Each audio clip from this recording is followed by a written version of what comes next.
Atenção sistemas componentes da rede Anchor para o top de 9 segundos.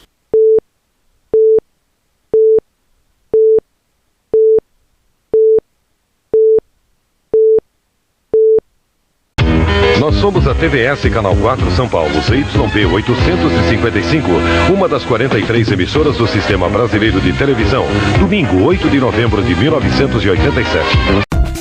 Começa agora mais um programa Castor e seus Escapes. Apresentação André Arruda.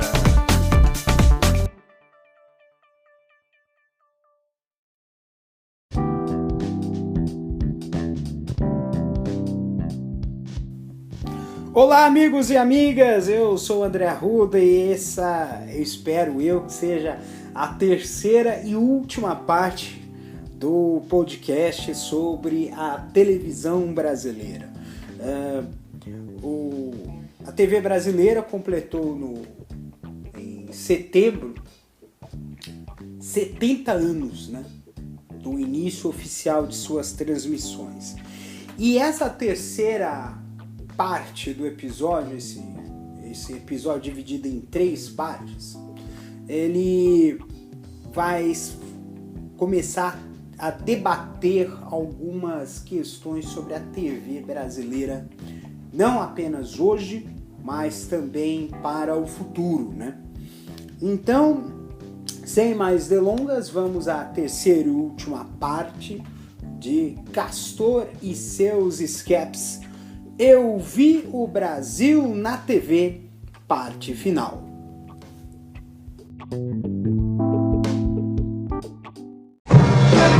ZYE 439, Canal 4, São Paulo.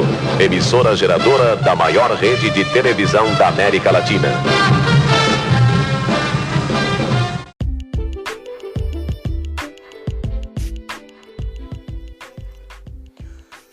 Na década de 90, também teve o crescimento da TV fechada, né? O que a gente chama de televisão por assinatura.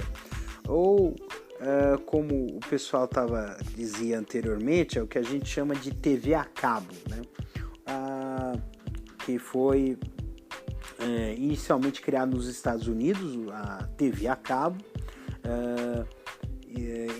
porque eram para atingir o serviço de televisão em localidades de difícil acesso ou que não proviam de canais de TV, porque eram regiões mais remotas. E no caso do Brasil, a TV a cabo ele começou inicialmente pelo Grupo Abril, né? Com a TVA, né? E começou a surgir canais, né? Eles importaram alguns canais, né? SPN, CNN, são canais que eram estrangeiros, né?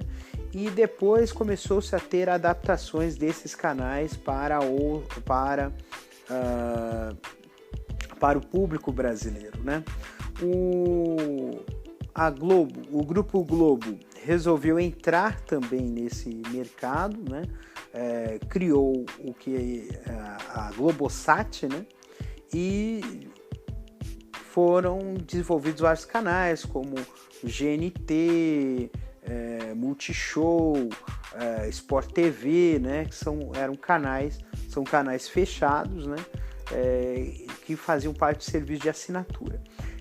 A Globo ela lançou uma operadora, né, de TV a cabo chamada NET, né, mas depois teve que se desfazer, né, da NET porque foi estabelecida uma regulamentação de que a empresa que produz conteúdo não pode ser a mesma que presta o serviço de TV a cabo, né?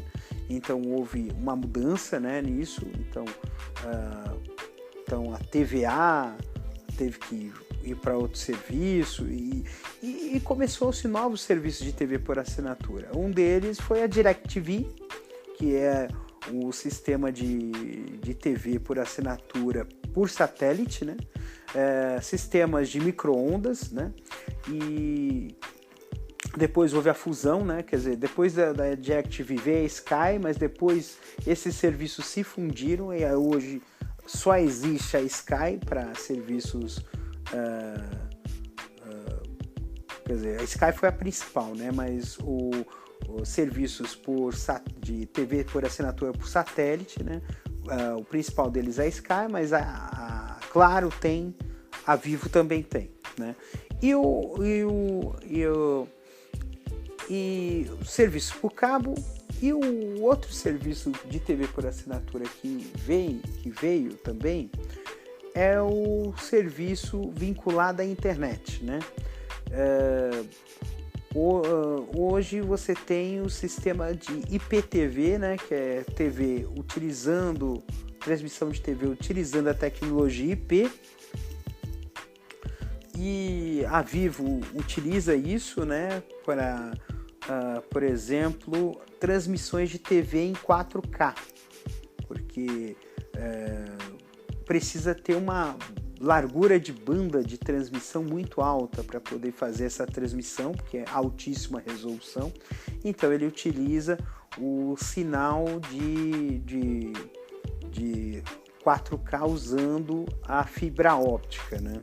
Então o mercado de TV fechado, ele apresentou um auge muito grande na década de 2000, né? Cresceu bastante na década de 2000, isso aproveitando a pujança econômica, né, que o Brasil vivia, e hoje está em uma pequena decadência, tá? Está decaindo a quantidade de assinantes de TV fechada, até porque hoje você tem uma concorrência grande de sistemas de streaming de mídia, né? Então, a Netflix, a Amazon Prime, né?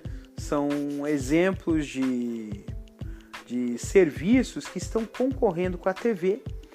E, recentemente, tem um novo capítulo nessa história. Houve uma decisão de que as operadoras de telefonia e os canais de que serviços de streaming não obedecem à mesma regra das operadoras de TV fechada, o que vai abrir um precedente de que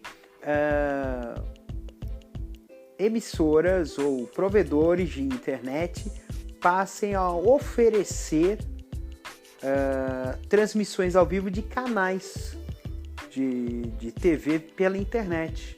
E isso já está virando a tendência, inclusive foi lançado recentemente na propaganda da Rede Globo, que o serviço de streaming da Globo, o Globoplay, agora vai oferecer também a possibilidade de você fazer assinatura com a possibilidade de assistir, de incluir transmissões ao vivo dos canais fechados da Globosat. Então isso é uma tendência para o futuro,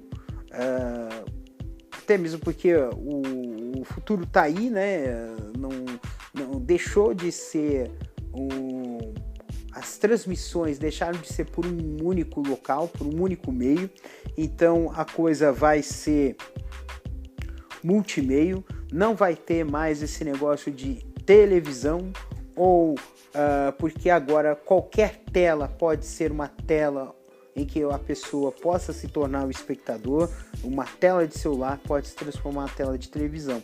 Então essa vai ser uma tendência para o futuro.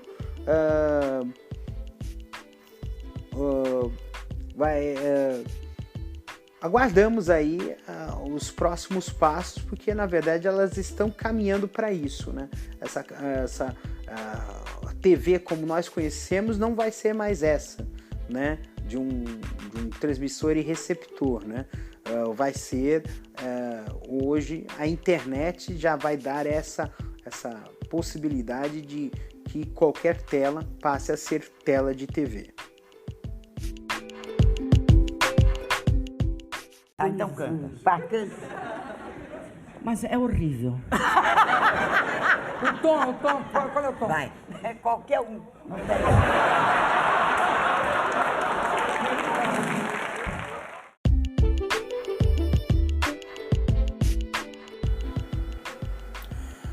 A música.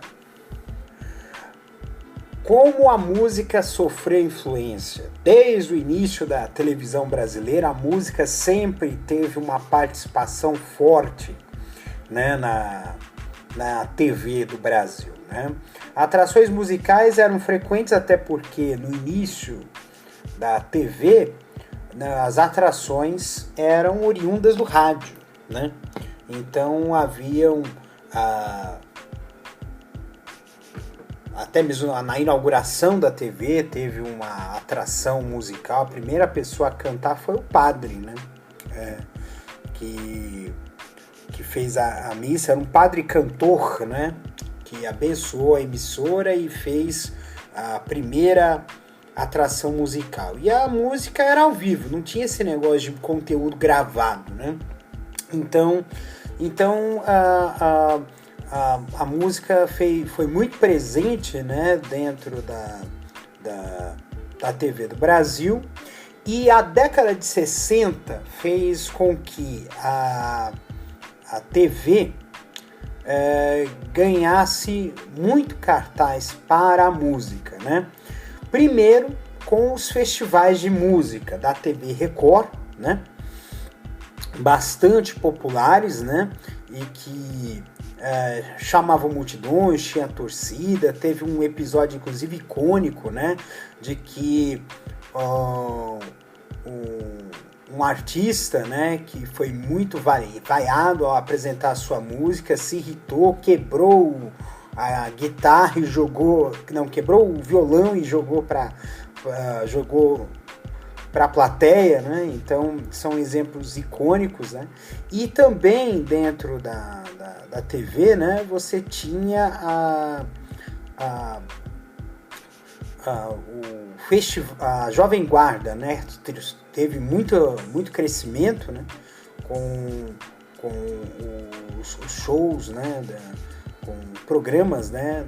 De Jovem Guarda, né?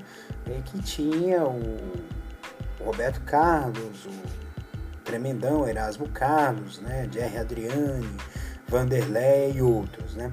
A década de 70 também teve alguns festivais, né? Só que dessa vez veiculados na Globo. Era o Festival Internacional da Canção, né? Que eram no Canecão, e eram festivais que tinham uma grande quantidade de público, né?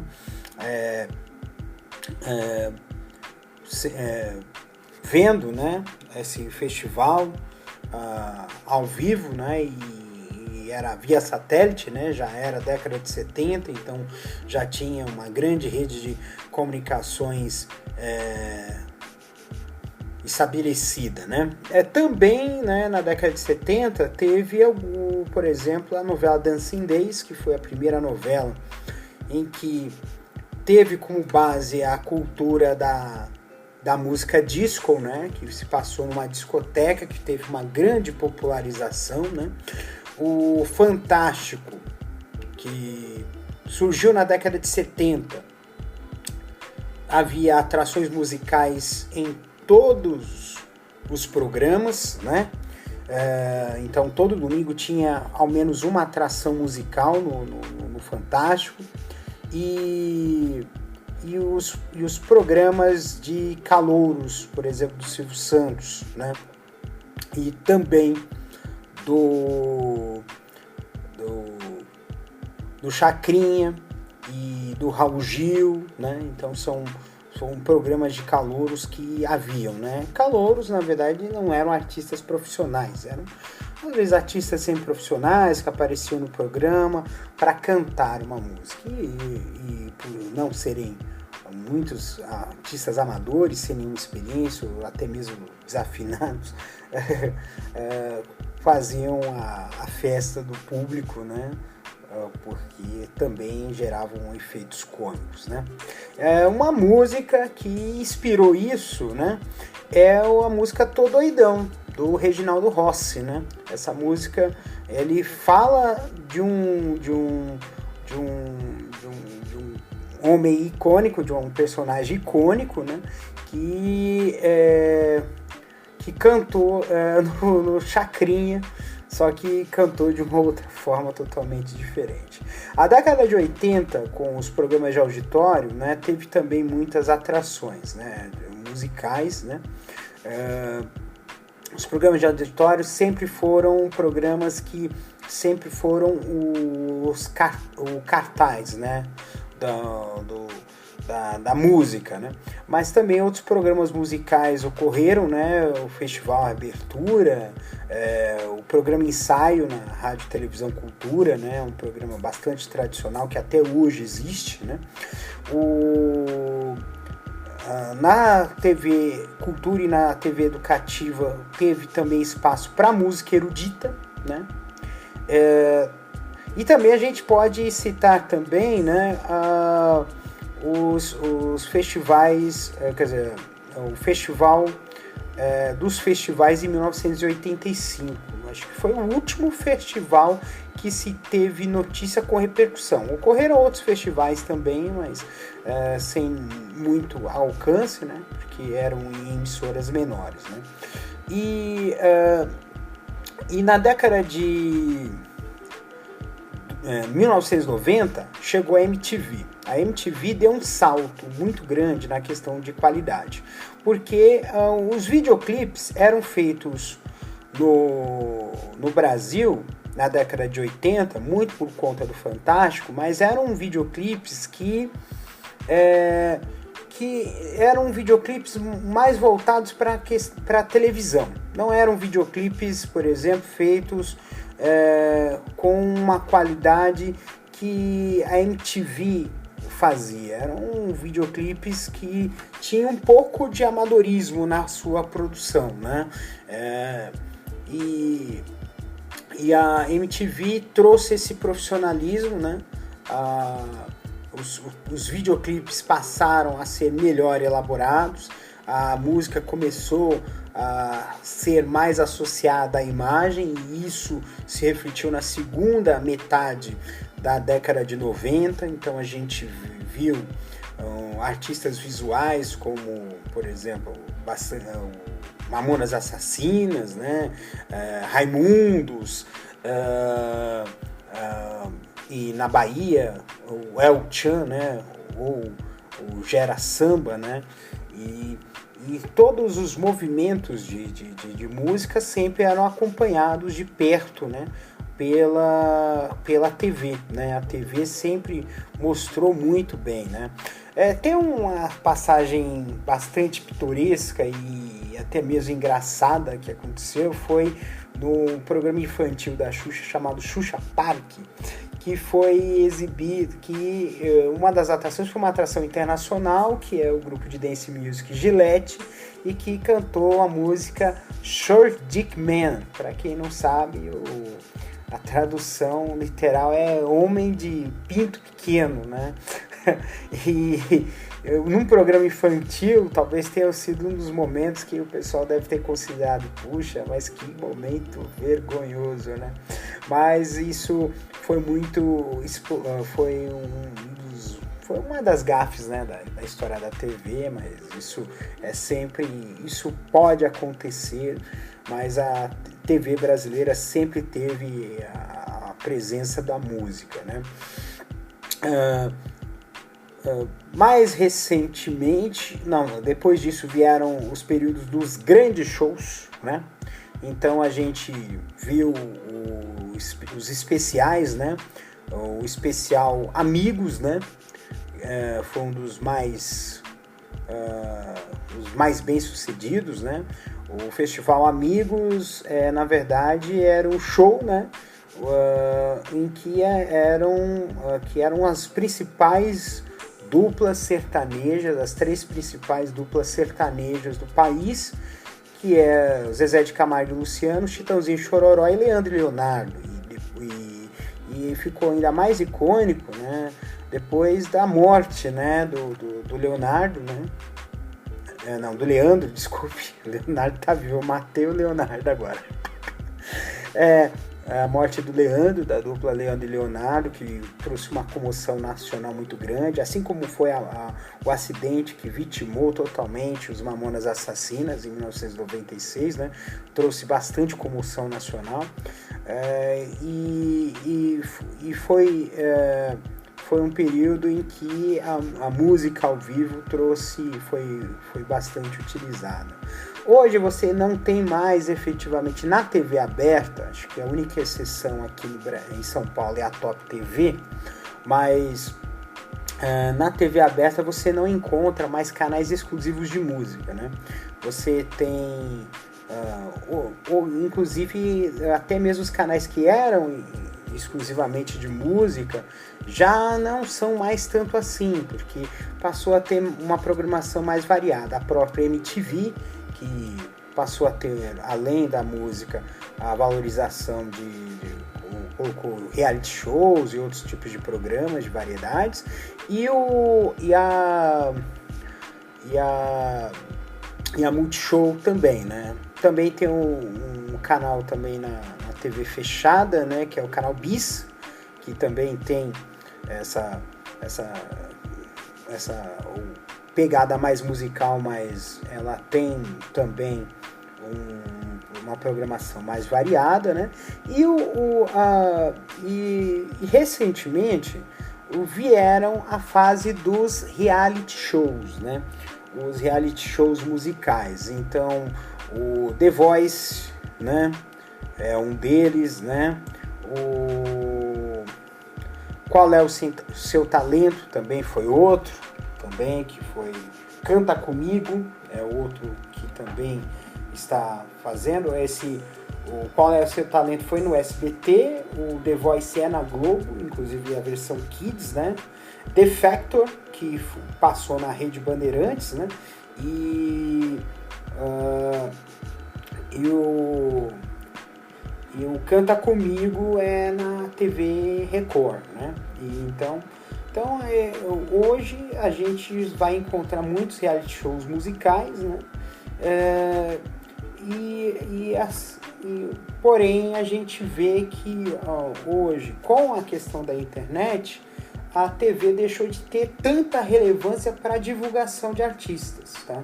Hoje a principal plataforma de divulgação de artistas musicais hoje na internet hoje é a internet, né? Tanto que nesse período de pandemia houve uma grande quantidade de lives de artistas, né? Fazendo com que as apresentações visuais deixassem de ser vinculadas, presas à TV, e passassem a ser também ser mais livres usando a internet. É uma tendência para o futuro? Talvez seja, né? Questão de canais musicais, ou artistas que divulgam os seus trabalhos musicais usando a internet mais do que a TV, vai ser um grande impulso. E até mesmo um movimento dentro da internet que representa isso é a mudança do YouTube, né? O YouTube ele se lançou também como uma plataforma de músicas, né? Então, da mesma forma que o Spotify e o Deezer, né? Então essas plataformas musicais, o YouTube, ele vai tá passando a ser efetivamente a plataforma de lançamento dos artistas musicais hoje e no futuro também. Então é isso sobre a música na TV, a TV na música, e estamos conversados sobre a música na televisão. Brasil!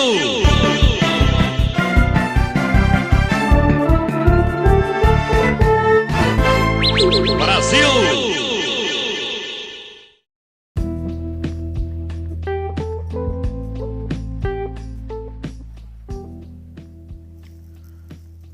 grito de gol visto na tela. O esporte sempre foi um evento que atraiu multidões. Eu fiz uma pesquisa e quase a grande maioria dos eventos mais assistidos da história da televisão foram eventos esportivos. Exceção a eventos jornalísticos de altíssima comoção, como o ataque das Torres Gêmeas, ou o funeral da Princesa Diana, ou o funeral do Michael Jackson, ou a posse do Barack Obama. Mas o esporte sempre atraiu multidões e sempre atraiu multidões para a tela da televisão. Antes, essa função era ocupada pelo rádio, mas hoje a TV se tornou o principal meio, né, de transmissão, né,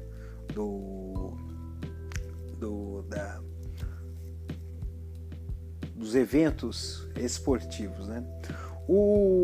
Eu falei inicialmente da questão do micro-ondas, foi a primeira transmissão ao vivo, mas a primeira transmissão de uma partida de futebol na TV brasileira foi na década de 50, mas não foi ao vivo. O jogo de futebol foi filmado, né? E depois foi trazido os videotapes para a emissora e a emissora transmitiu esse jogo. Disseram que foi com meia hora de defasagem, uma coisa assim. Teve uma defasagem de tempo, né? E foi assim que foi transmitido as primeiras partidas, os primeiros eventos esportivos, né, da televisão. A primeira Copa do Mundo que foi transmitida ao vivo foi a Copa de 1970. Isso porque no ano anterior, em 1969, foram instalados os primeiros pontos de captação de imagens de satélite, né, no Brasil, né, que propiciou, que possibilitou a transmissão da Copa ao vivo. Foi o primeiro evento no Brasil de televisão, grande evento, né, que foi transmitido ao vivo. E a Copa do Mundo sempre fez o seguinte, né, sempre foi o ano da Copa do Mundo, sempre foi um ano que teve muita venda de televisão, né? Então para você ver a importância, né, desses eventos. O evento mais assistido da história, quer dizer, o evento que teve maior audiência da história da televisão mundial, foi os Jogos Olímpicos de Londres, empatado com os Jogos Olímpicos de Rio 2016, né? Então foram os dois eventos, atraiu cerca de 3 bilhões e 600 milhões de pessoas assistiram a esses eventos, né? Então é um público muito grande, né? É quase a metade da população mundial, né? Quase a metade da população mundial assistiu aos Jogos Olímpicos na televisão, ao vivo, né? E no Brasil, né, o esporte sempre teve bastante destaque, né? A gente lembra do que passava e eram coisas do mais pequeno até o maior, né? Por exemplo, na Rede Record tinha de manhã um torneio de futebol amador que chamava-se Desafio ao Galo, transmitia na televisão. Na década de 70 teve eventos além do futebol que também foram transmitidos. Na década de 80 houve uma maior variação de transmissões esportivas por causa da Rede Bandeirantes, né?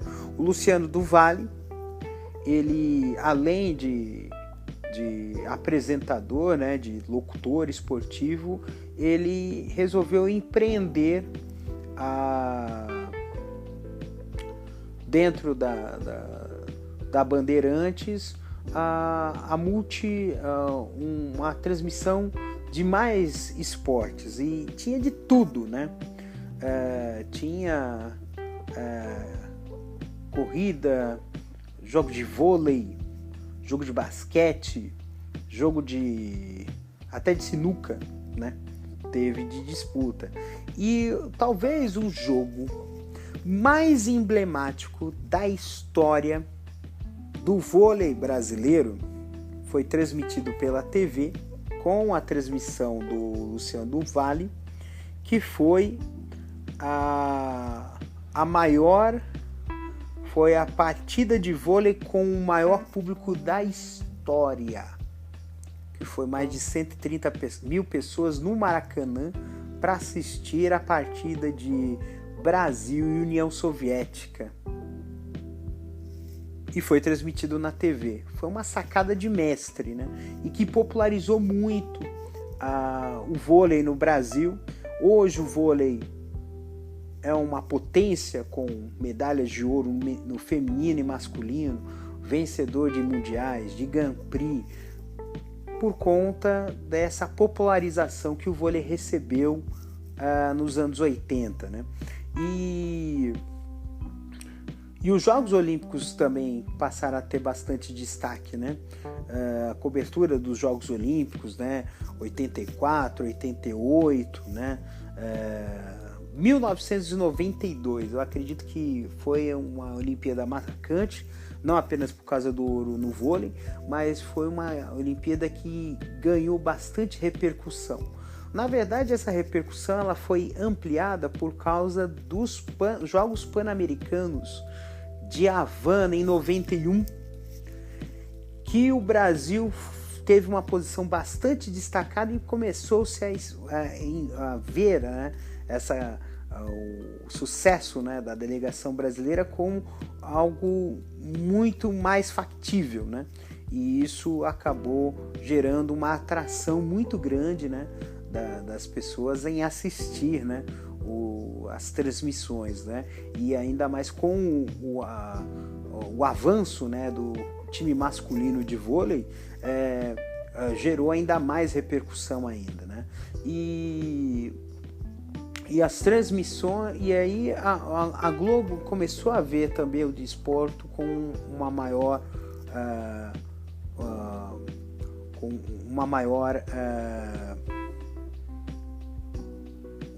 maior atenção, né?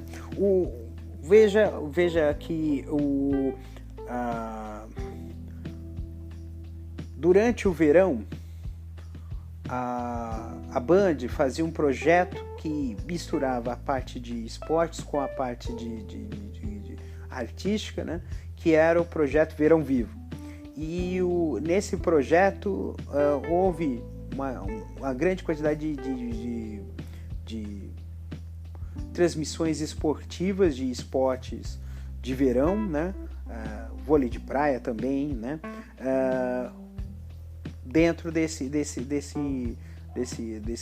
meio. A Globo resolveu fazer o Verão Espetacular, e também aos domingos sempre transmitia, tinha alguma transmissão ao vivo no seu programa matinal de esportes, uma revista matinal de esportes chamada Esporte Espetacular, que começou nos anos 70, parou, voltou na década de 90 e até hoje nós temos esse programa, né?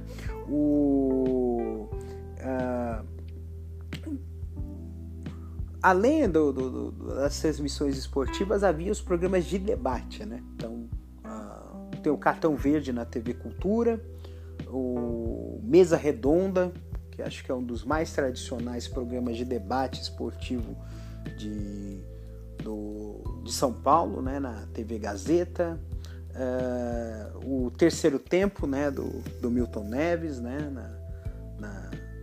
Na Bandeirantes, né?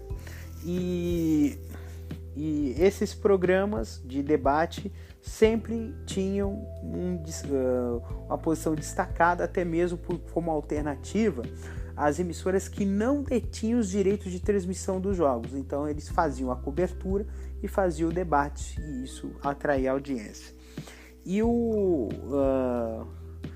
Gente, era coisa espetacular, né, do crescimento do esporte, mas a década de 90 e 2000 houve uma questão muito forte da questão dos direitos de transmissão, né? A disputa dos direitos de transmissão. A Globo, ela, por questão de dinheiro, né, que ela gera, tanto na TV aberta e fechada, detém muitos direitos de transmissão, né? Detinha o direito de transmissão da Fórmula 1, do Campeonato Brasileiro,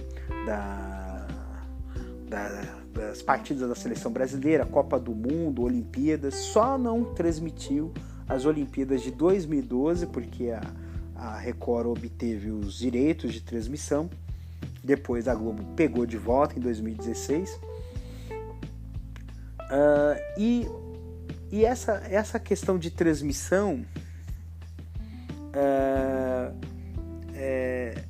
fez com que houvesse uma exclusividade, né, nas transmissões esportivas, né?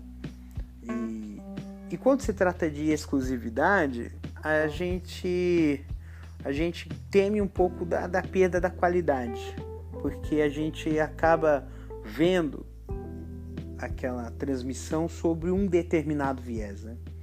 E a transmissão esportiva, né, no Brasil, ele teve essa questão de principalmente os esportes mais populares. E aí a gente também pode parar para pensar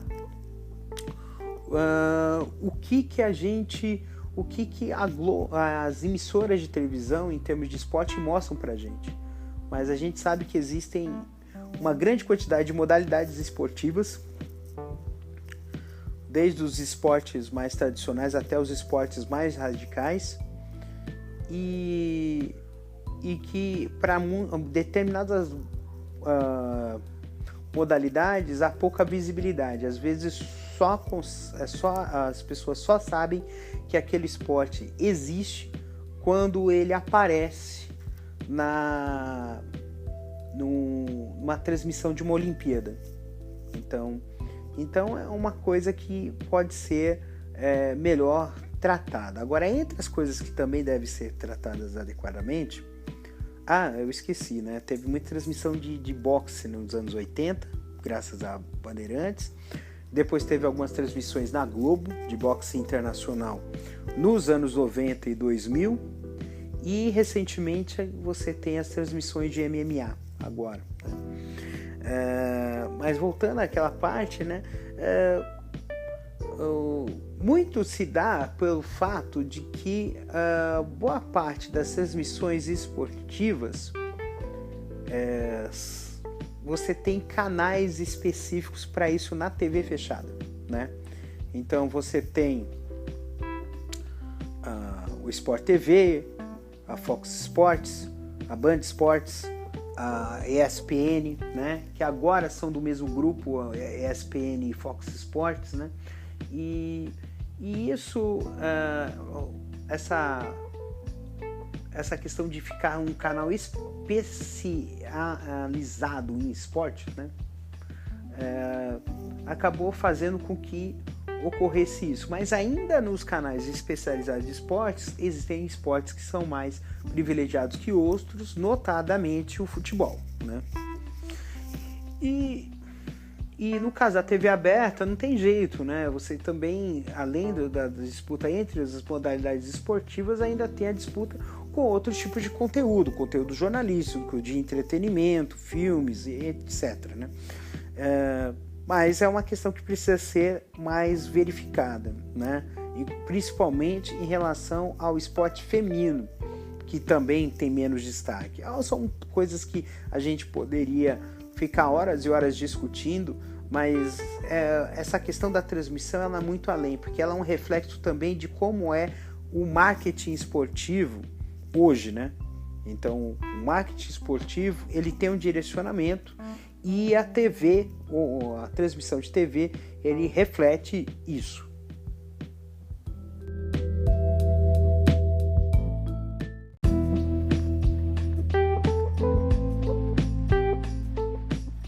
Eu esqueci de falar um adendo sobre a parte do esporte, né, que é a questão de grupos que entraram, né?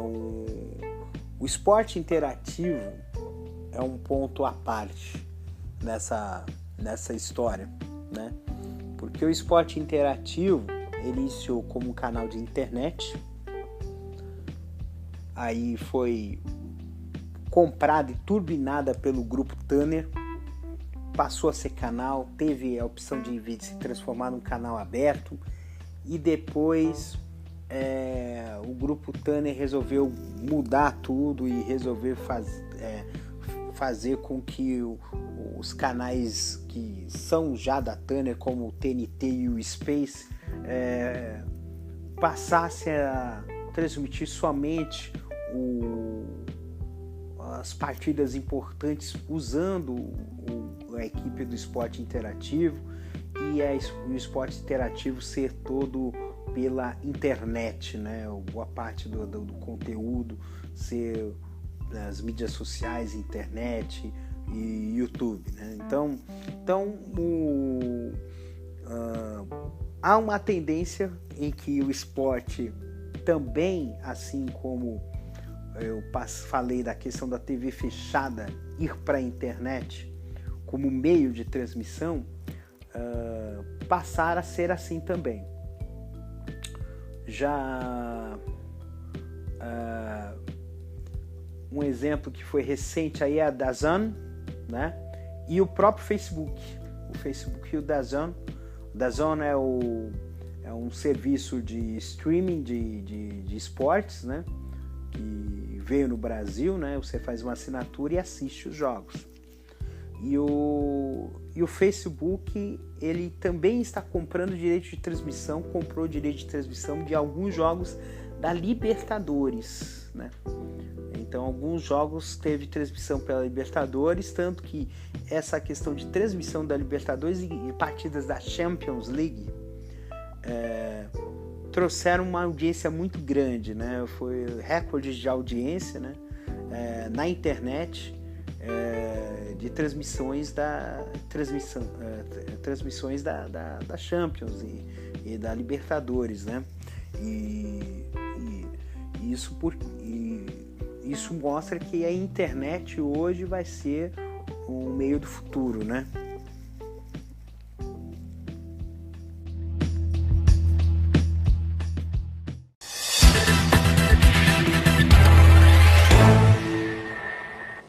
Seis e ônibus, ou melhor, 6 horas 11 minutos.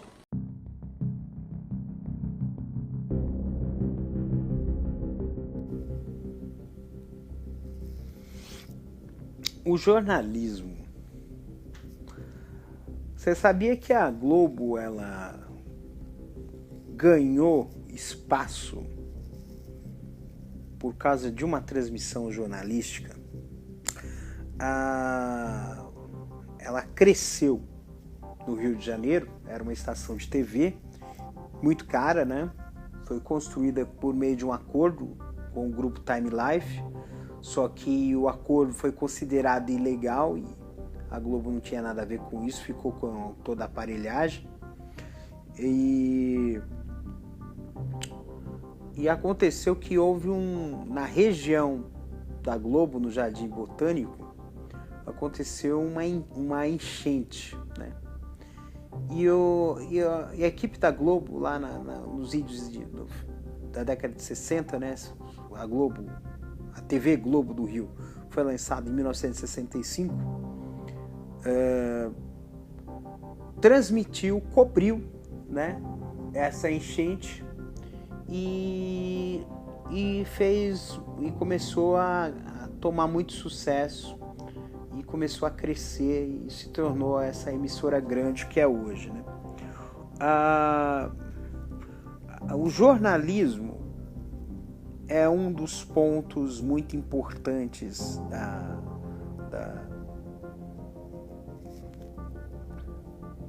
da TV brasileira, e isso foi muito herança do rádio, né? Tanto que o primeiro grande telejornal de repercussão, porque o primeiro telejornal era um jornal, era um programa de curtíssimo, né? Que se chamava Notícias do Dia, tinha uma narração e exibiam fotos, né? Dos fatos que estavam sendo narrados pelo programa. Era um programa muito curto.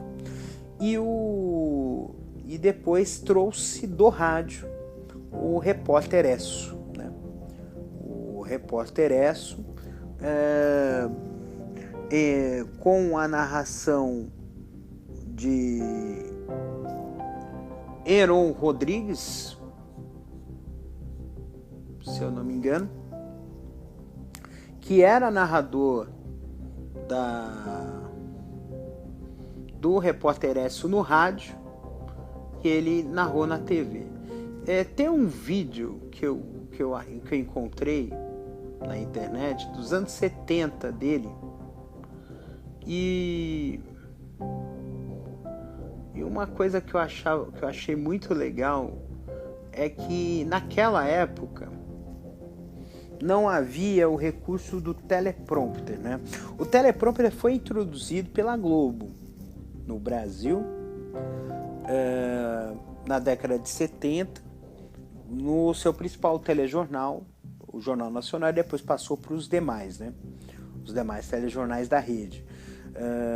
Mas antigamente como é que funcionava, né? O narrador da atração, ele tinha o texto na mesa, ele lia o texto e olhava para a câmera, lia o texto e olhava para a câmera, lia o texto e olhava para a câmera, né? E tinha que ter habilidade, né? Porque ele lia o texto, ele lia o texto com os olhos, né? E olhava para a câmera falando uma parte do texto que ele leu, né? Então ele tinha essa questão, né? E não tinha lá e não era fácil fazer nesse sentido uma transmissão de um telejornal nesses moldes, né? E a Globo foi a primeira emissora a transmitir um telejornal em caráter nacional, que foi o Jornal Nacional, e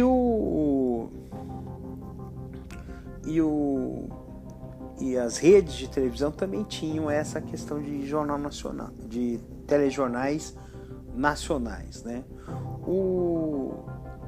A questão do telejornal na década de 70 era um pouco mais restrita por causa da questão da ditadura, né? E uma coisa que cresceu muito, né, pelo menos na Globo, que se notou, é que havia, para preencher essa lacuna de não poder transmitir, veicular, noticiar assuntos nacionais que poderiam ser derrubados por uma censura, foi se colocando cada vez mais correspondentes internacionais. Então havia muito noticiário internacional dentro dos telejornais, por exemplo, da Globo, né? E também em outras emissoras também poderiam haver esse tipo de uso, ou os telejornais serem mais curtos, né?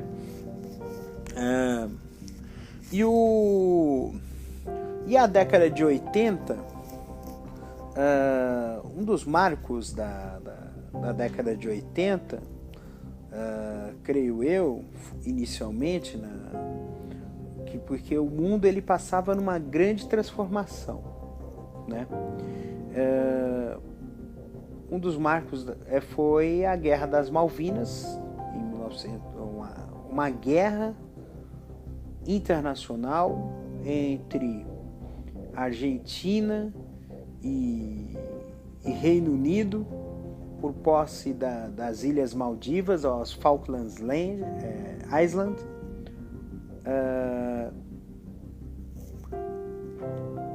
E essa guerra ela teve informações em tempo real. As transformações do Brasil também foram objeto de jornalismo, né?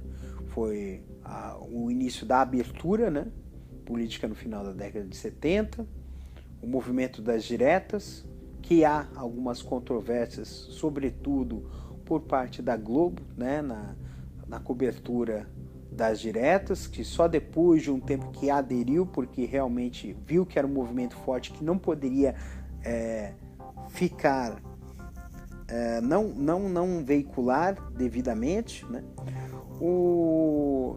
A abertura política, o colégio eleitoral, a eleição do Tancredo Neves no colégio eleitoral, a morte dele, a posse do Sarney e todo esse trâmite de uma imprensa que passou a ter mais liberdade. E acrescenta-se a isso as transformações no mundo, né? A transformação o fim da Guerra Fria, a desagregação da União Soviética, o acidente de Chernobyl, né? Culminando com o final com o início da década de 90, com a reunificação das Alemanhas, né? A queda do Muro de Berlim, né? Que foi algo muito simbólico, né? A década de 90, no jornalismo, você tem os fatos ocorridos, né? Essa questão do interesse do público e o sensacionalismo. Na verdade, o sensacionalismo e o jornalismo policialesco, eles já existiam em menor escala desde a década de 70, 80, com, por exemplo, o programa do Alborguete, Afanásio Jazade, que era do rádio. Então, esse tipo de programa ele veio para a TV e começou a dar muito destaque. Hoje, o programa policialesco é um programa de alta audiência e que tem um papel muito grande na questão da violência urbana no Brasil. Sim, porque porque ele divulga, ele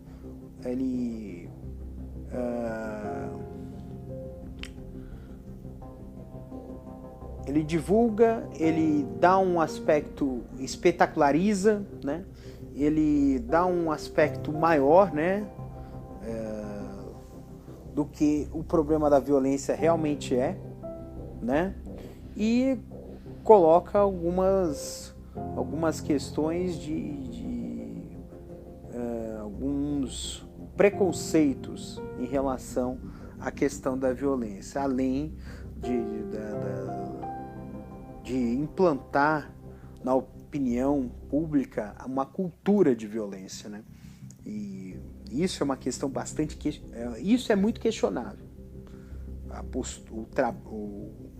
O papel dos programas policialescos nisso é muito alto, né?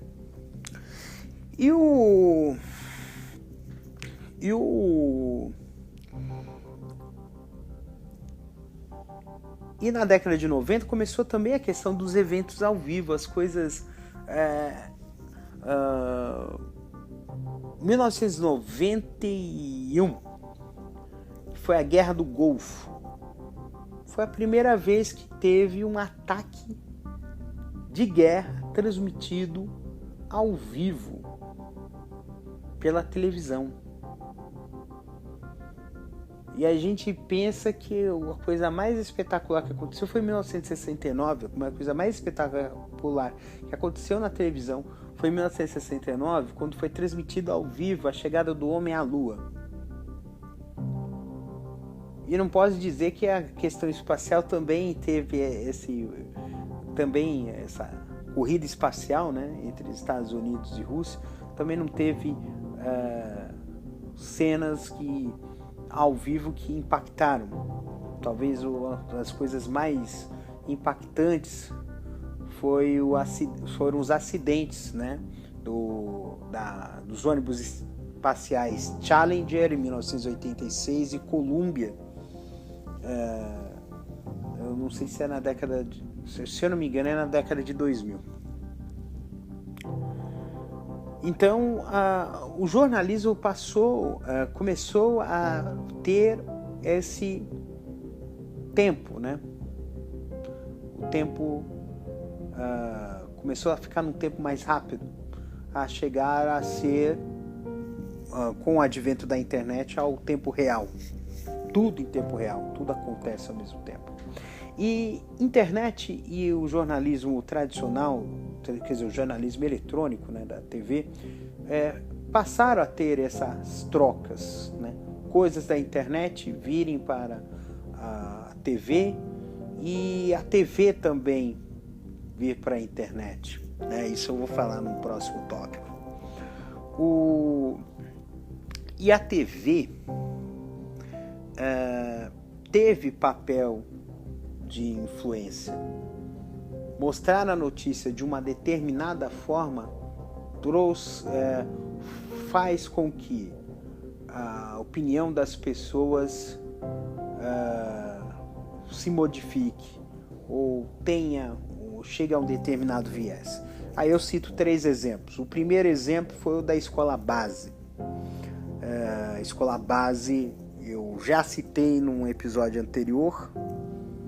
O caso da escola base, se eu não me engano, foi no primeiro episódio da mentira, em que houve uma sucessão de erros, inclusive da própria polícia, em termos de investigação, mas o papel da mídia foi fundamental para fomentar aí uma sensação de ódio e um caráter inquisitório, né, da opinião pública em relação aos seus personagens, e depois descobriu-se que não tinha nada a ver, mas tinha sido feito o estrago.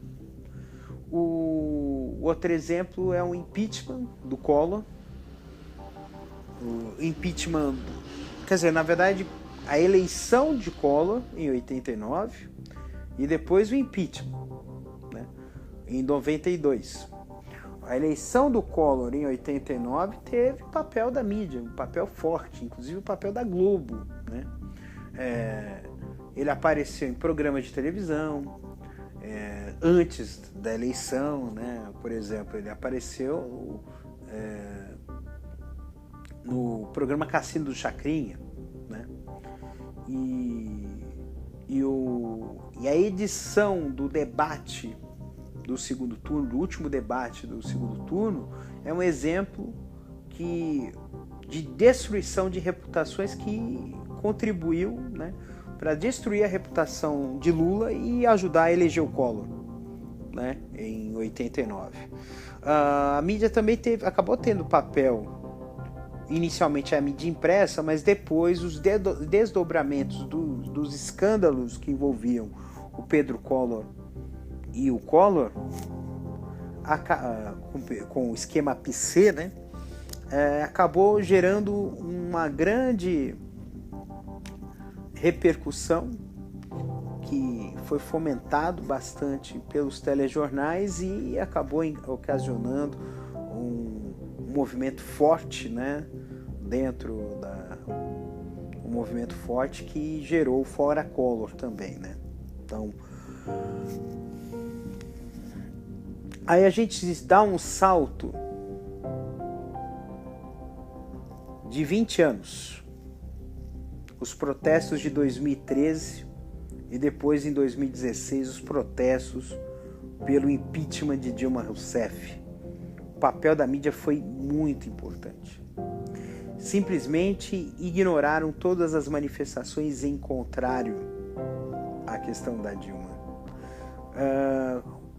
No caso de 2013,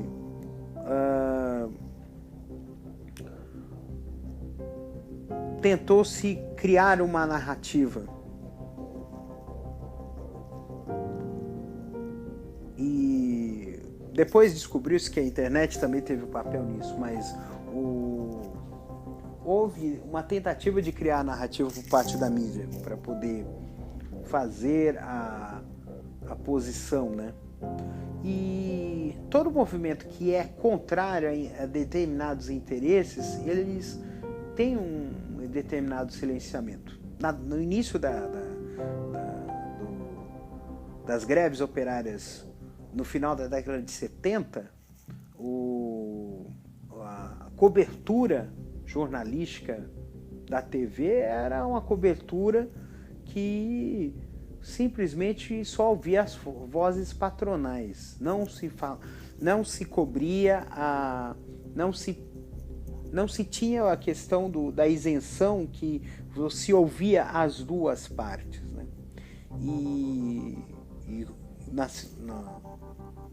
No impeachment de Dilma foi a mesma coisa, né? Então, esse papel determinante da mídia em escolher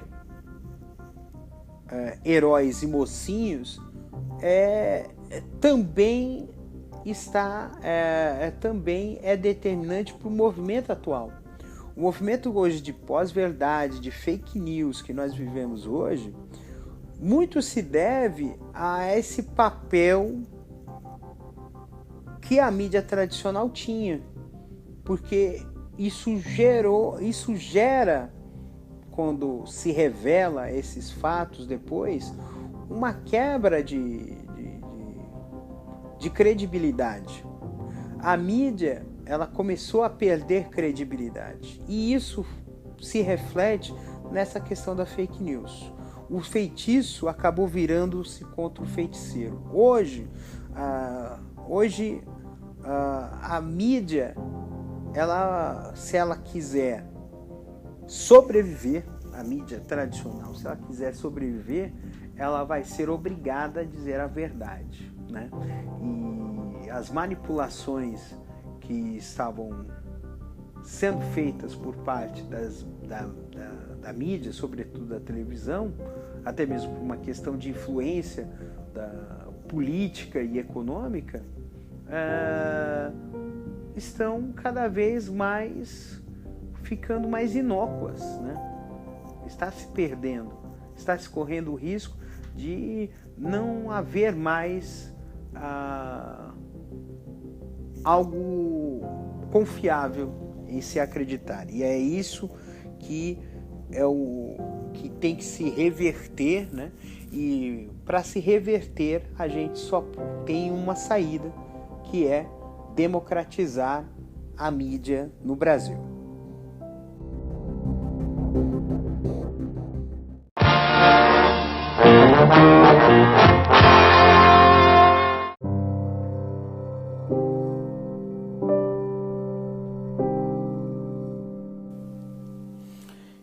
Este momento do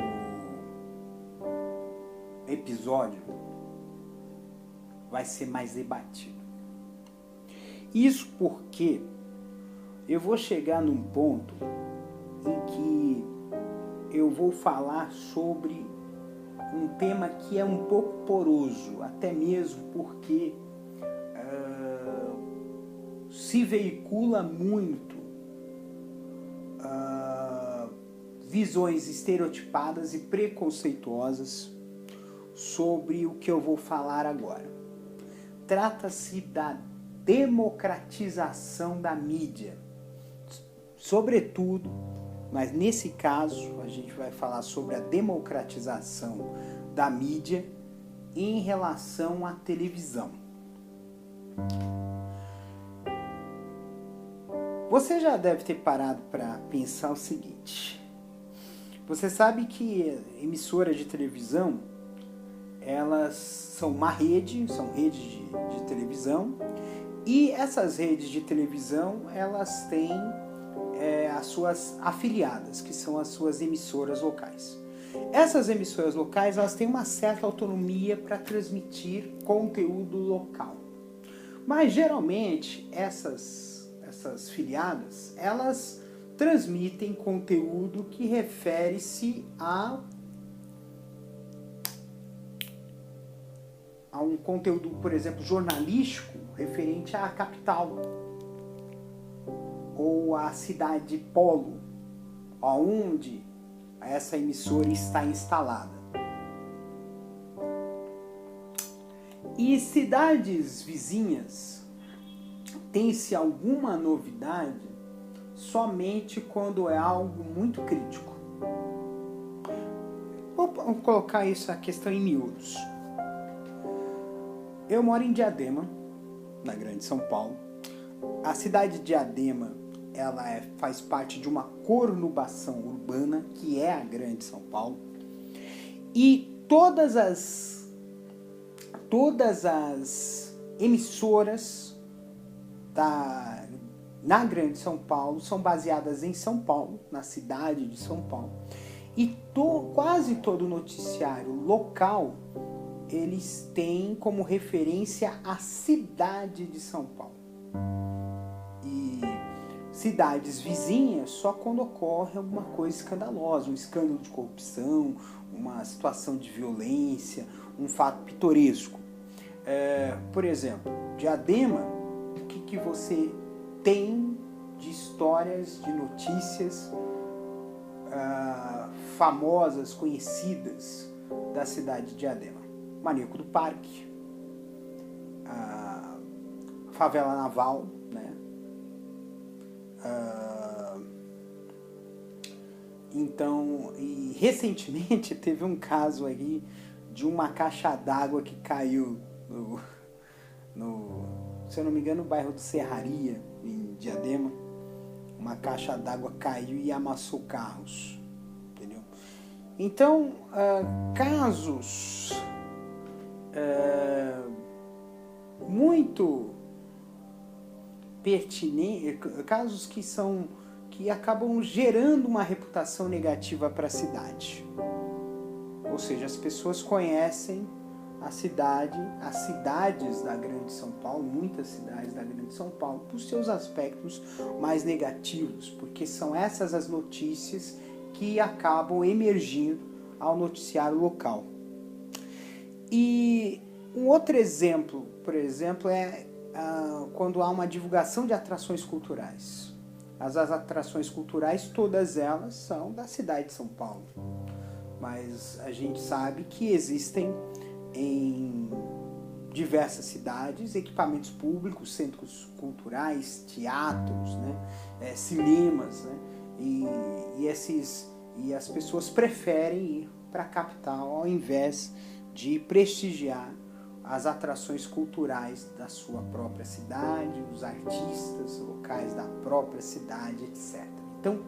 Então nesse certame, eu vou entrar com um outro detalhe aqui. A TV digital, ela foi concebida para ter a possibilidade de multiprogramação. O que é isso? É um mesmo sinal transmitir mais de um programa ao mesmo tempo. Essa forma de apresentação, de transmissão, de multiprogramação, ela foi vedada às emissoras de TV comerciais, né? E foi permitida a empresas de TV públicas.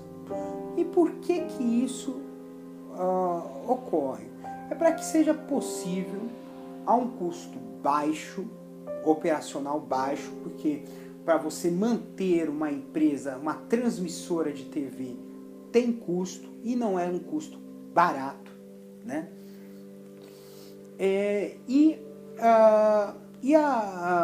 por conta disso, cidades poderiam formar como se fosse consórcios, né? Para que houvessem TVs públicas e comunitárias que pudessem transmitir de fato conteúdo local dessas localidades, tá? Porque um dos grandes problemas que ocorreu na década de 70 e 80 foi que, pelo fato de a TV ela ter uma capilaridade menor e você ter uma uma pressão política para a formação de redes, você criou um mecanismo para ditar comportamentos. Tá? Isso foi observado no trecho do documentário do Channel 4 da Inglaterra, que é o Beyond the Citizen Kane, que é justamente um documentário sobre o domínio da Rede Globo, à época da década de 70, 80, 90, início da década de 90. E nesse documentário eles falavam de que essa programação em rede, as pessoas assistiam a novela e usavam dos mesmos trejeitos, das mesmas coisas, as mesmas roupas. Inclusive, na parte do esporte, havia transmissão somente dos campeonatos nacionais, dos grandes clubes brasileiros. Então você tinha no Nordeste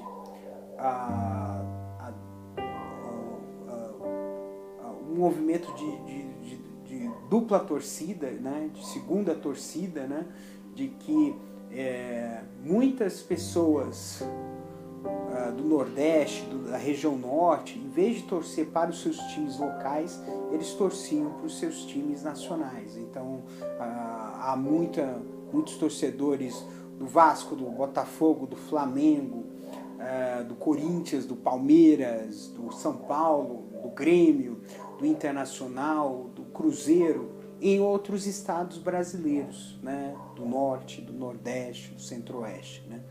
Então, esse movimento de ditar comportamentos foi a tônica na década de 60, 70 e 80. Só que como houve essa ampliação, primeiro o aumento da capilaridade das redes de comunicação e depois, na década de 2000, 2010, o advento da internet no Brasil, o aumento, né, do acesso à internet no Brasil, fez com que a TV começasse a perder relevância. Por quê? Porque as pessoas perdiam a identidade do conteúdo que estava na tela. Então, por exemplo, eu vejo na Globo, por exemplo, uma novela que passou no início da década de 2000, chamada Laços de Família, que tem uma realidade totalmente diversa da minha, e isso faz com que as pessoas não se identifiquem com essa forma, esse conteúdo, né? E a gente vê isso muito nas transmissões locais.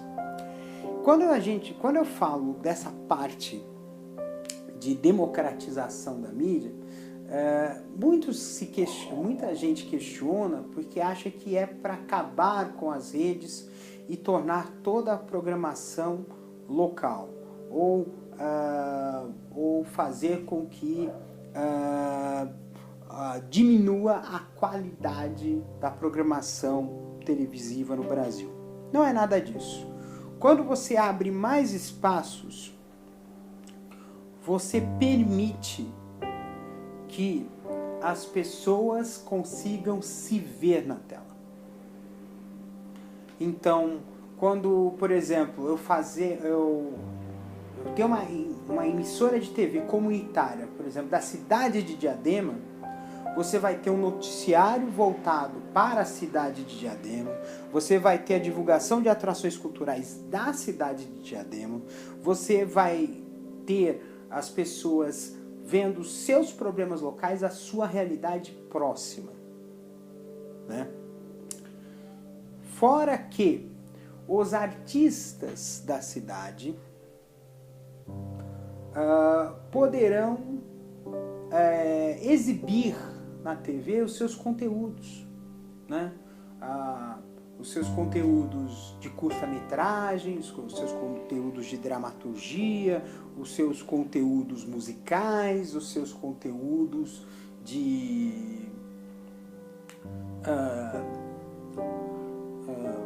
de arte em geral. E isso faz com que aumente a demanda por conteúdo, e com esse aumento de demanda por conteúdo, aumente e fomente a indústria do audiovisual no Brasil. Aí você fala assim, mas tem a internet. Sim, tem a internet. Mas a internet, ela tem alguns poréns. O primeiro é que nem todo mundo tem acesso a uma internet de banda larga de qualidade no Brasil. Nem todo mundo tem acesso a esse conteúdo. A segunda parte que eu acho muito importante é que boa parte dos conteúdos de qualidade que você tem na rede são pagos. Então, para você assistir uma série, você tem o Globoplay, você tem o Netflix, você tem o Amazon Prime, você tem esse tipo de conteúdo, mas você tem que pagar uma assinatura para ter esse conteúdo. E quando é o conteúdo gratuito, no caso do YouTube, você tem a propaganda, que muitas vezes interfere. Por exemplo, programas longos do documentário são interrompidos abruptamente por propaganda, e às vezes num momento de auge, ou num momento importante que não deveria haver uma interrupção. Entendeu? Então por conta disso, a TV comunitária seria uma alternativa. E além disso, né, a questão da economia local, através de apoio cultural e patrocínios de comerciantes locais, poderia também ajudar a fomentar a região. E isso, pelo que a gente vê, foi politicamente deixado de lado, muito por pressão das emissoras de televisão, né? As emissoras de televisão comerciais do Brasil sabem que se for colocado emissoras comunitárias mais próximas, vai haver um aumento da concorrência, e esse aumento da concorrência vai reduzir, por exemplo, a concentração de audiência em grandes redes, e também iria provocar, por exemplo, também a fuga de anunciantes, porque são menos pessoas assistindo a esses programas, né? Mas a gente entende que se a gente buscar a democratizar esses meios, isso eu estou falando do ponto de vista de localidade, mas a gente pode ir além. A gente pode ir do ponto de vista de, além da questão local, também a questão de redes de televisão que trabalhem com outros vieses. Então,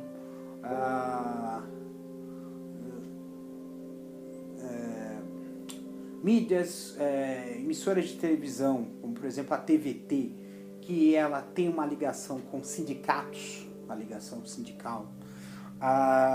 Você ter uma rede de televisão, uma emissora de televisão que seja ligado a entidades da sociedade civil, né? Emissora de televisão ligadas a movimentos sociais. Então, isso traria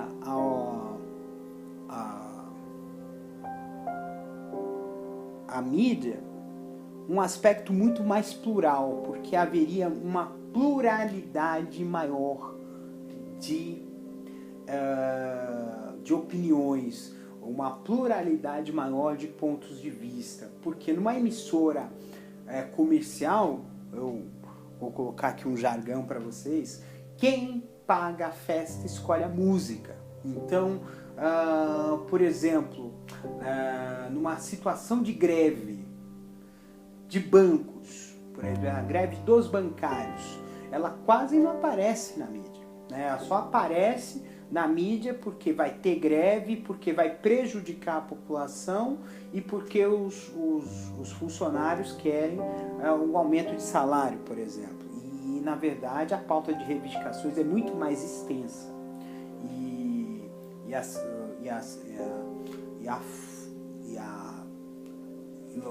A condição de desigualdade dentro do meio bancário acaba sendo enorme, né? É diferente, né? Uma desigualdade que não é vista porque boa parte dos bancos, principais bancos brasileiros, são anunciantes de televisão. Então, uma emissora de televisão não vai falar mal de seus anunciantes. Tanto é que é gritante, né, o aumento de verbas de propaganda do governo federal a algumas emissoras de televisão que têm um alinhamento ideológico ao atual governo, entendeu? E o corte de verbas de propaganda para emissoras de televisão que têm uma posição contrária ao governo. Então esse tipo de viés econômico, de influência econômica na televisão também acaba acarretando uma influência na qualidade e também afeta o que a gente chama de isenção. Sabemos que não existe jornalismo isento. Não existe jornalismo isento.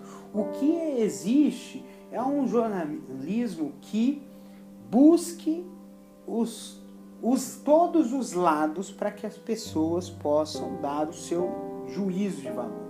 Mas é uma visão a partir de um ponto, né? Então, por isso que o jornalismo ele tem que buscar essa pluralidade.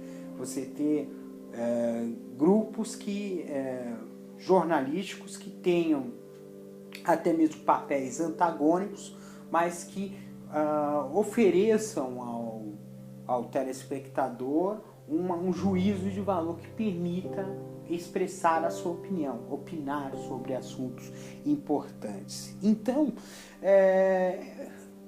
encerrando essa parte, né, de democratização, democratizar a mídia, no sentido de televisão, é abrir portas para que novas vozes, além das vozes que já aparecem na tela, possam ser vistas e ouvidas. Coisa que a gente, na TV, hoje está bem limitado por toda essa questão econômica e política e ideológica, né?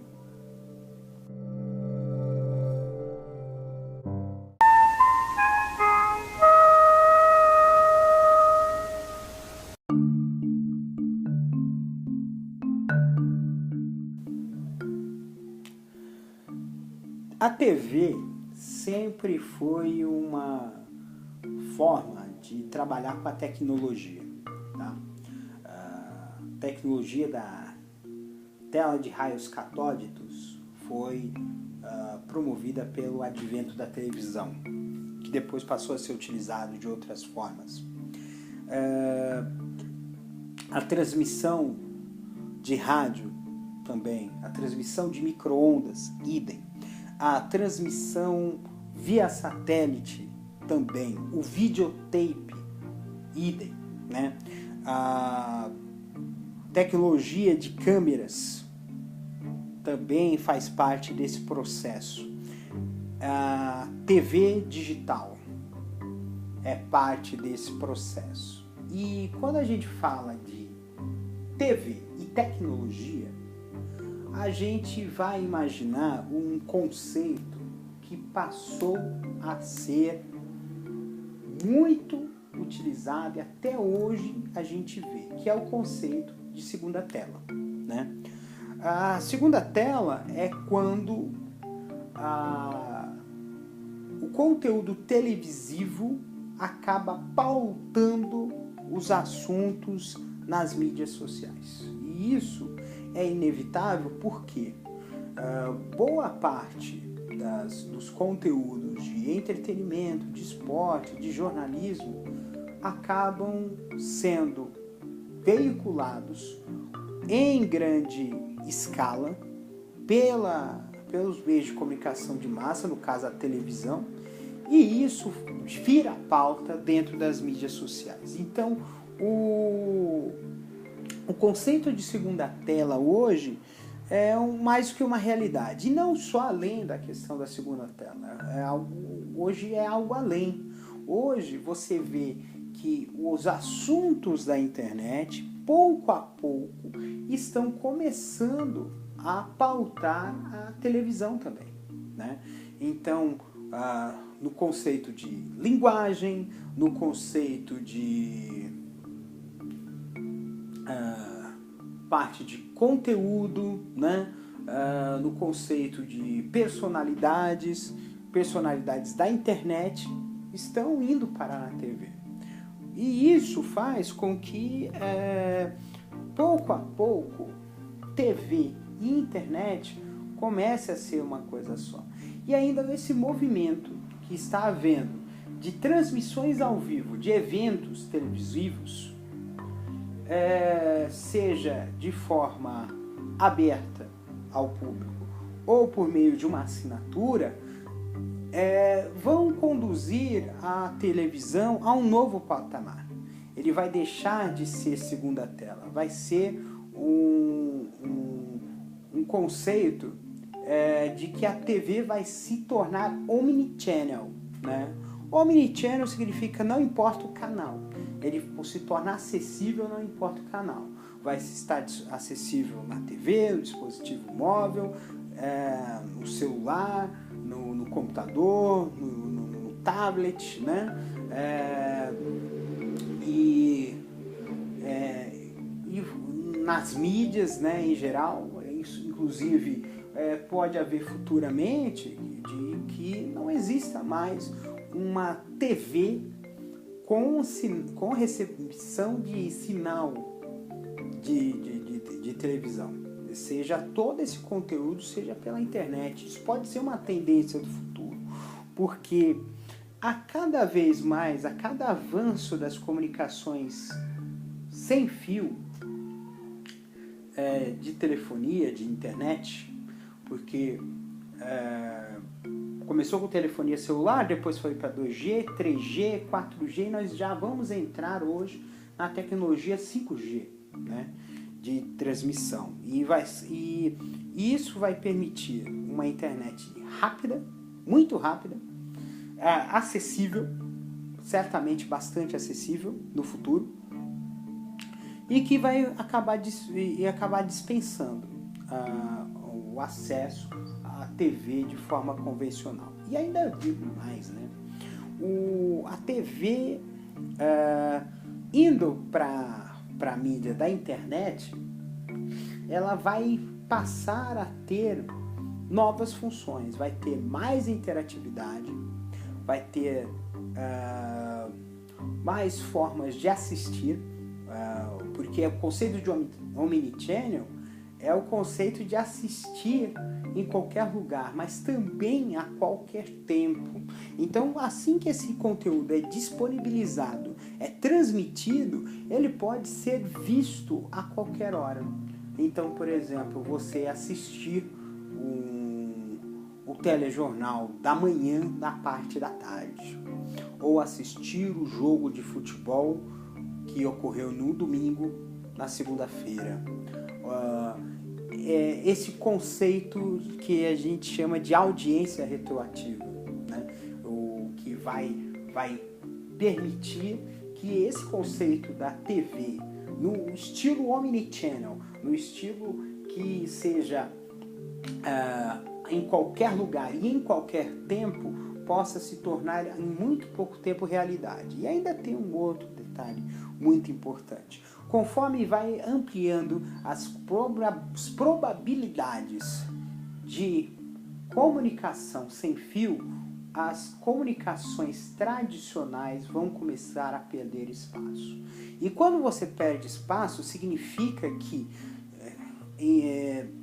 espectros de frequência de rádio, que antes eram utilizados para um determinado tipo de transmissão, passem a ser utilizados, reservados para a comunicação móvel, né? Um exemplo disso é a TV digital, né? O que nós estamos tendo ainda o processo em curso no Brasil é o processo do desligamento da TV analógica, né? Esse desligamento implica também devolução dos sinais de canais, porque por conta do sinal analógico, as emissoras de televisão tinham acesso transmitiam em duas frequências, uma para o digital e outra para o analógico, né? Essas frequências devolvidas, sobretudo as de VHF, elas serão reaproveitadas em outras finalidades, e uma delas é a comunicação móvel, né? Então a tendência é, se houver um 6G, 7G, 8G, 9G, 10G, possa haver esse movimento, né? De que possa, por exemplo, futuramente não haver mais a transmissão de TV dessa forma, né? De forma aberta pelo ar. Lógico que isso vai demorar muito tempo para acontecer ainda, mas é uma tendência que pode acontecer nos próximos 30, 40, 50 anos. Mas a TV pode, mas a TV, nesse caso, ela vai buscar outras formas para que esse conteúdo seja veiculado, né? Então, e ainda tem um outro detalhezinho, né? Há uma polêmica em relação à Globo, de que o presidente Jair Bolsonaro, se ele for reeleito, ele não vai renovar a concessão de TV da Rede Globo de televisão. Assim como os militares fizeram com a TV Excelsior, assim como os militares fizeram com a TV Tupi. E o movimento que a Globo fez preventivamente já está em curso, né? Então tem uma plataforma digital chamada Globoplay. Essa plataforma Globoplay, ela agora já tem uma funcionalidade que permite que as pessoas assistam conteúdo ao vivo dos canais abertos e fechados da Globo através dessa assinatura pela internet. E isso pode fazer com que um movimento político, ao contrário do que aconteceu com a TV Excelsior, ao contrário do que aconteceu com a TV Tupi, não gere o resultado esperado para os governantes. Um exemplo, né, que aconteceu não foi aqui no Brasil, foi na Venezuela, né, de que uma emissora que era crítica ao governo de Nicolás Maduro foi cassada a concessão, né, e ela passou a operar, não foi nem na época do Maduro, era na época do Hugo Chávez ainda. E ela passou a operar na TV fechada e também na internet. Então, são movimentos que podem propiciar, inclusive, que as manobras políticas que tentem cercear uma opinião contrária possam não ir adiante, né? Então, essa pode ser uma tendência para o futuro da televisão em duas telas.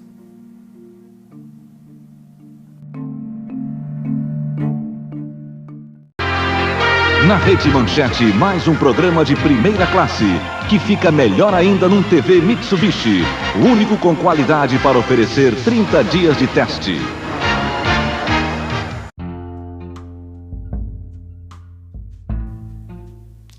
Qual é o futuro da TV? Talvez o futuro da TV eu já tenha colocado anteriormente, é o futuro do conceito de omnichannel. Mas o futuro da TV, ela vai muito além da questão da forma, ela também tem a ver com o conteúdo. O que será esse conteúdo? O que será o futuro da TV? Vamos voltar um pouquinho no tempo. Na década de 90, a Rede Globo de televisão criou um programa muito inovador chamado Você Decide. Quem é das antigas conhece esse programa. Ele consistia numa história dramatizada que tinha 2 ou 3 finais, tá? E o final dessa história era decidido por votação popular, votação telefônica. As pessoas ligavam para um determinado número e as pessoas votavam no final que elas queriam assistir, né? Além disso, né, no início da década de 2000, teve o Intercine, né, que era também uma votação popular para que as pessoas escolhessem o filme que fossem assistir no dia seguinte. No SBT também teve um conjunto desse tipo de votação popular, quando transmitiu o futebol. Qual o jogo que seria exibido na próxima semana? Então, a interatividade na TV, ela sempre fez a tônica. Ela vai seguir forte, mas de outras formas, principalmente na internet. A internet vai ser o novo controle remoto da TV. Só que, em vez de controlar o canal, ele vai controlar o programa, a forma como a programação vem sendo feita. E o que a gente considera que vai ser o futuro da TV, né, em termos de conteúdo? O conteúdo ele vai ser cada vez mais tradicional, voltado para a família. Questão de público-alvo. O público-alvo da TV, você tem alguns programas voltados para o público jovem, mas muitas pessoas de mais idade vão utilizar a televisão porque eles já estão acostumados com esse tipo de mídia. Então conteúdos como novela, como seriado, filme, isso ainda vai existir na televisão, mas de uma forma mais interativa, por assim dizer. Vai ter muito mais influência do público, né, em relação a isso. A gente vê essa questão de aluguel de horários. E isso é muito nocivo para a TV porque ela diminui bem a qualidade, tá? Porque eu falei da TV comunitária, só que a diferença da TV, do aluguel de horários na TV, sobretudo de igrejas, né? E canais de vendas e igrejas, na maioria das vezes. E, por exemplo, um conteúdo gerado por uma emissora de TV comunitária é um conceito de demanda. Tá? Então, porque a demanda virá, no caso do aluguel de horários, essa demanda virá de quem quer comprar o horário. E no caso das emissoras locais, comunitárias, essa demanda virá da própria emissora. A própria emissora porque vai ter regras, né, para a TV comunitária, né, que é uma TV pública, por assim dizer, vai ter regras para que esse conteúdo seja exibido. Não vai ser, por exemplo, permitido o aluguel de horários, né? Então, se houvesse um movimento para ampliar para que fosse de fato levado em consideração o projeto da TV digital, nós teríamos grande quantidade de TVs comunitárias, o que permitiria principalmente que o espaço para aluguéis de horários na TV se tornasse cada vez menos rentável. Tá? Não digo que não é rentável para as emissoras de TV, mas a penetração desse conteúdo, por exemplo, para as pessoas vai ser menor. Outra questão também são emissoras ligadas a igrejas. Esse movimento neopentecostal no Brasil é um movimento muito rico. E isso faz com que haja essa vontade de colocar mais e mais conteúdo religioso na TV. Né? Isso lembra os anos finais da TV Manchete, em que a Igreja Renascer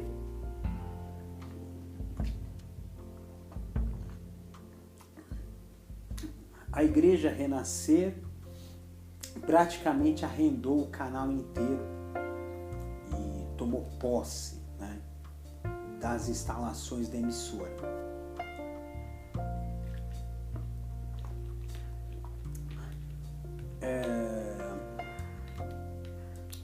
Esse movimento é um movimento que deve ser tratado com preocupação, tá? Porque ele vai gerar uma situação de desequilíbrio, tanto na questão da mídia quanto na questão da sociedade. Às vezes a gente pensa, por exemplo, quando a gente fala de democratização, democracia, não é o poder da maioria, né? É o poder de todos na mesma igualdade de condições e de poderes. E essa invasão e essa omissão por parte da classe política em relação a isso vai custar muito caro. Outra questão que também será um desafio para a TV no futuro será em relação à publicidade, sobretudo a publicidade que é sensível. Publicidade infantil é uma coisa muito perigosa, tá? E é um trabalho que precisa ser feito para combater a publicidade infantil, uma norma que deveria ser adotada pelas emissoras de televisão ser, por exemplo, na Alemanha é assim, programas infantis não têm intervalos comerciais. E a questão da propaganda na TV é uma coisa que precisa ser muito bem trabalhada para que não possa, por exemplo, provocar no público uma coação consumista, porque esse é um dos grandes problemas de uma publicidade que nós temos hoje, de uma coação consumista, né? Uma outra questão de compromisso é o compromisso com a questão da opinião. É um grande desafio da mídia em geral e sobretudo da televisão no combate às fake news. Isso é uma questão que precisa ser muito bem trabalhada e é uma guerra desigual, porque o comportamento das redes de fake news é um comportamento de guerrilha, né?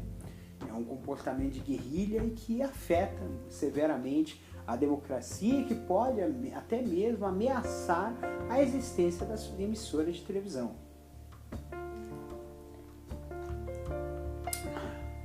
Contudo, por fim, um dos próximos desafios da TV do futuro é em relação à questão de custos. A pandemia do novo coronavírus trouxe um impacto significativo na questão de custos operacionais de produção de TV, porque uma TV não pode parar, né? Até mesmo porque é um serviço de utilidade pública e uma das funções da TV é informar, né? Além de entreter, informar, né? E o que a gente viu, né? Por exemplo, o que aconteceu com a Globo, né? De romper contratos com a Conmebol, com a FIFA para direitos de transmissão e encerrar o relacionamento de mais de 40 anos com a FIA para transmissão da Fórmula 1, mostra que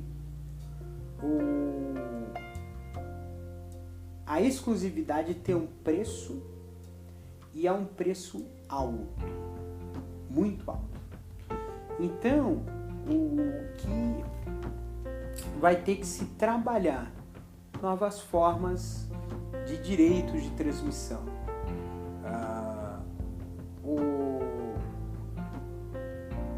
Neste momento, a internet é uma mídia poderosa, mas as mídias tradicionais ainda têm um peso e uma relevância. Então, não se pode esquecer desses direitos. E também essa questão de direitos de transmissão, a exclusividade acaba sendo também nociva, né? Porque, por exemplo, a Rede Globo de televisão tem a exclusividade dos direitos de transmissão do Campeonato Brasileiro. É ela quem define os horários dos jogos, é ela quem define quais jogos serão transmitidos na televisão e quais não serão, entendeu? Então, isso também pode provocar dentro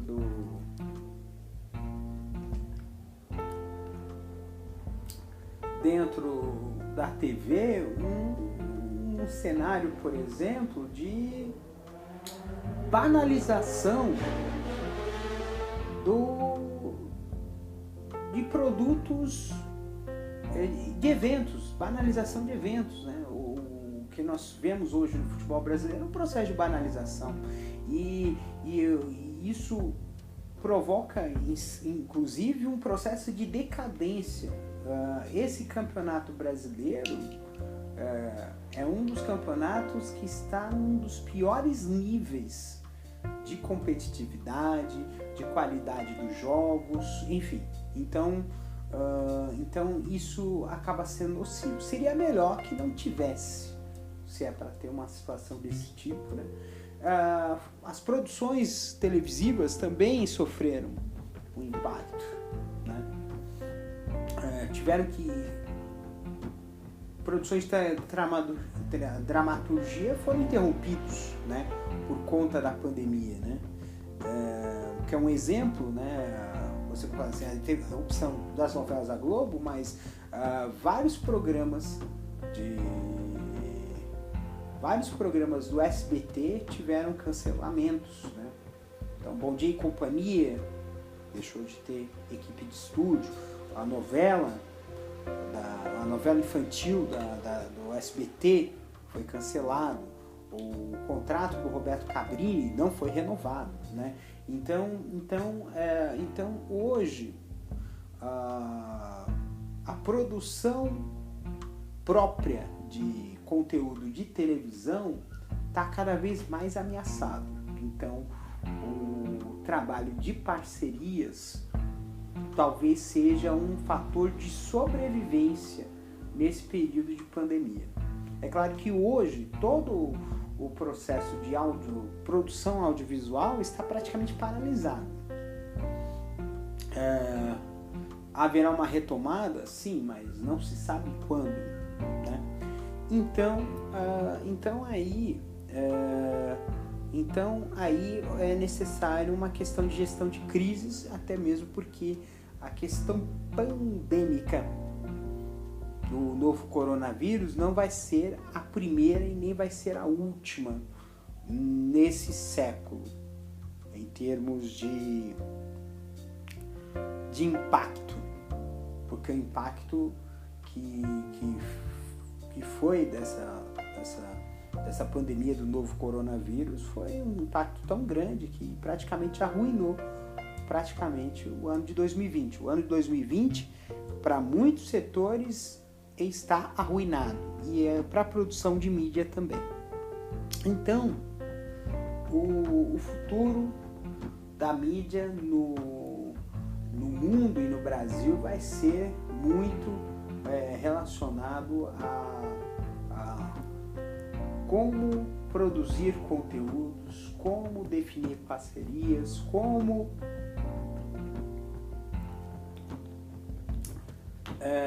manter-se ativa frente a uma concorrência forte da internet e de serviços fornecidos pela internet. Bem, acredito eu que finalmente esgotei o assunto TV, né? Porque essa era a última coisa que eu iria falar sobre TV brasileira, o que a gente poderia esperar para o futuro da TV.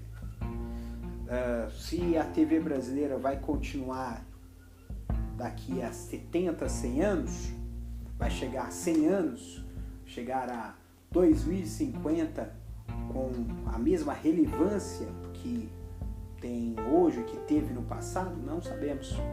E como essa TV vai se apresentar daqui a 30 anos, também não vamos saber, né?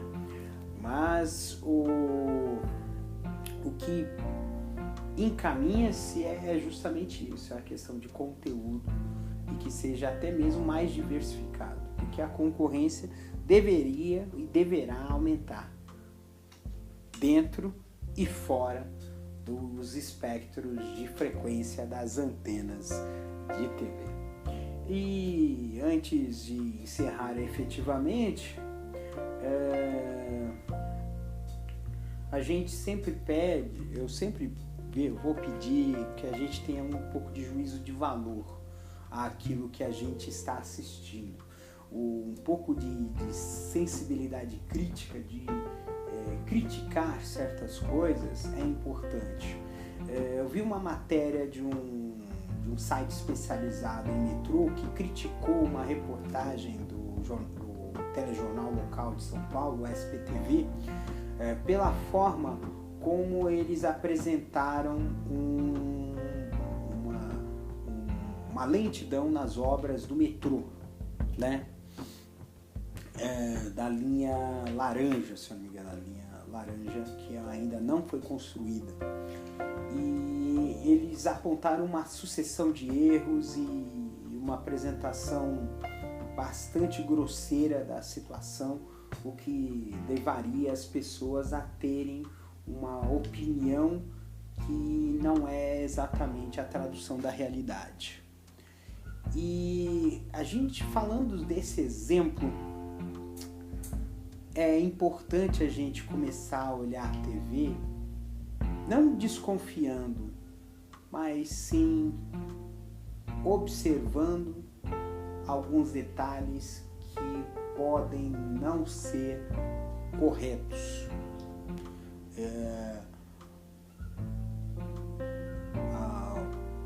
o excesso de nudez, a exploração sexual da mulher, até mesmo da adolescente, a violência, a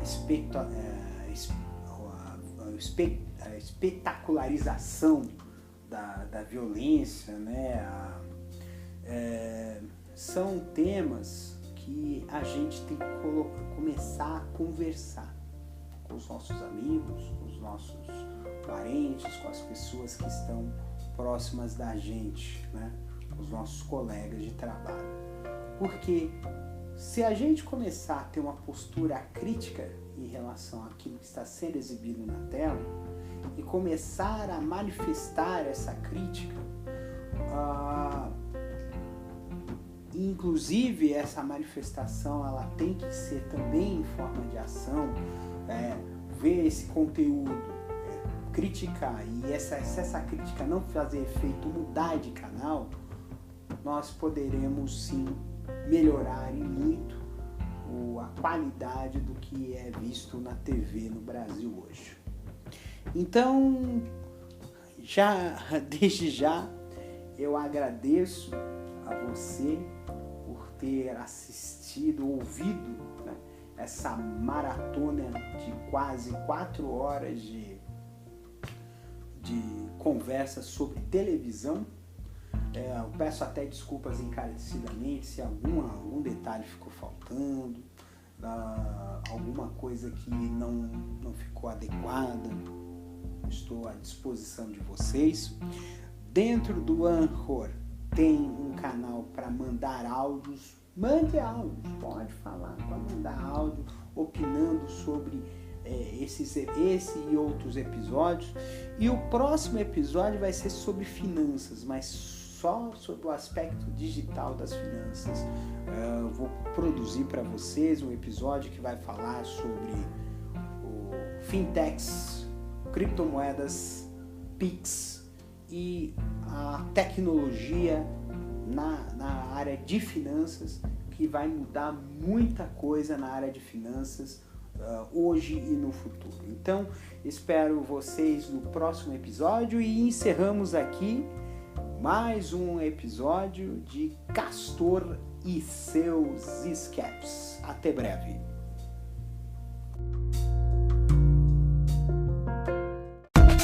Você acabou de ouvir Castor e seus escapes, mais uma produção da Castor AMT. www